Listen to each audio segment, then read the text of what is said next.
Hey everyone, today we're going to talk about one of the most important battles of the Civil War, but it's not Gettysburg.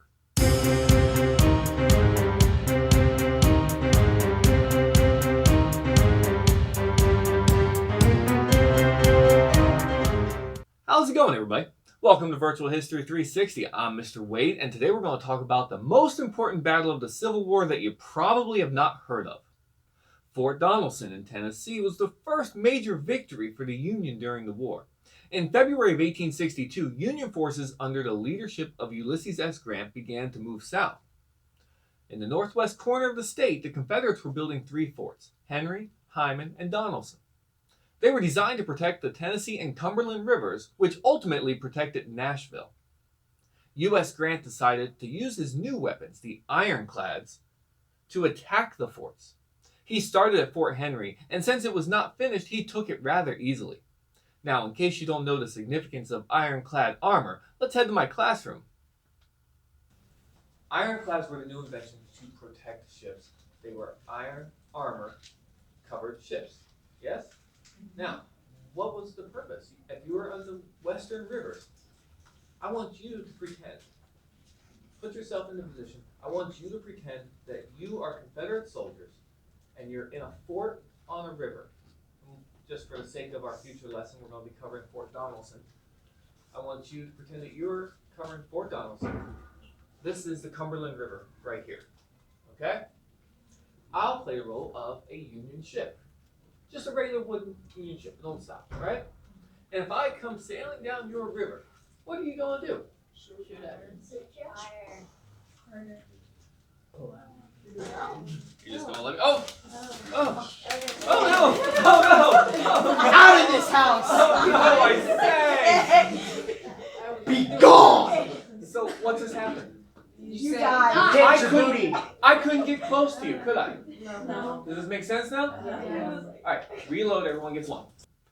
That was an example of what would happen if an ordinary wooden ship approached a fort. Now let's see what an ironclad would do.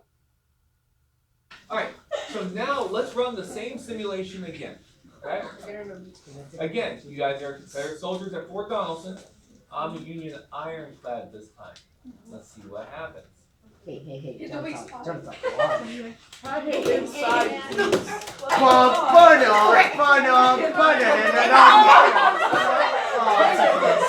One more, bye. So what happened this time? You didn't die. You were But protector. you're forgetting something. What can I do now? Proton protector. Now, hold on. Now I'm close enough. You got this, Honaton. Now I'm close enough that I can fire upon you. Do you see how this gives the Union an advantage sailing down the rivers? Yes? Alright, let's get back to our lesson. Clean up, recycle, let's go. Please understand that this is an overly simplified example, but I think you get the point. So, with the success at Fort Henry, Grant thought he could use the same strategy at Donelson. The problem is that the geography allowed this fort to be better defended. If you take a look at this map, you'll see what I mean. It's strategically a better place. The Ironclads could not win the day. So what do you say we hop in the jet and check out Fort Donelson?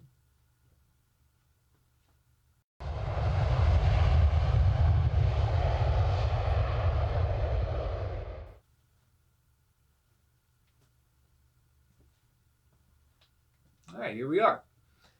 Now, at this point, Grant turned to his infantry to take Fort Donelson. This put the Confederates in a bad position. This location needed to be defended, but they did not send reinforcements. The order was given to delay Grant, push back the Union line. That will allow the Confederates to escape. Well, this plan went off so well, they caught the Union by surprise that the officers were confused when the attack was ended. See, although they probably could have taken the Union army, the objective was allow for escape. And since that objective had been met, the offensive was called off and the Confederates were brought back to the fort. Well, here's where it gets interesting. Most of the upper Confederate leaders decided to flee. This left behind thousands of their soldiers to be captured. Simon Buckner decided that this was dishonorable and that he would stay with the soldiers. Now, Buckner is in charge, but here's the kicker. He and Grant go way, way back. You see, they went to West Point together and have been friends for years. Now, you might expect Grant to go easy on him, But no, that wasn't his style.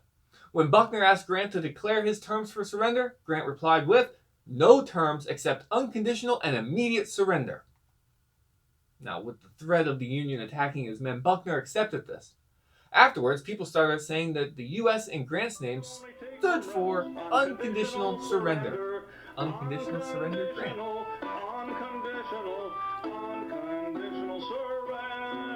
Now, the heart of the Confederacy was open to the Union invasion, and Ulysses S. Grant now rose on the national stage. So, there you have it. The most important battle of the Civil War that you probably have not heard of. Now, if you like this video, go ahead and hit that like button, hit subscribe. I hope these videos help you in your U.S. history class, but go ahead, let me know if there are any topics that you want to see in future videos. For Virtual History 360, I'm Mr. Wade. Thank you.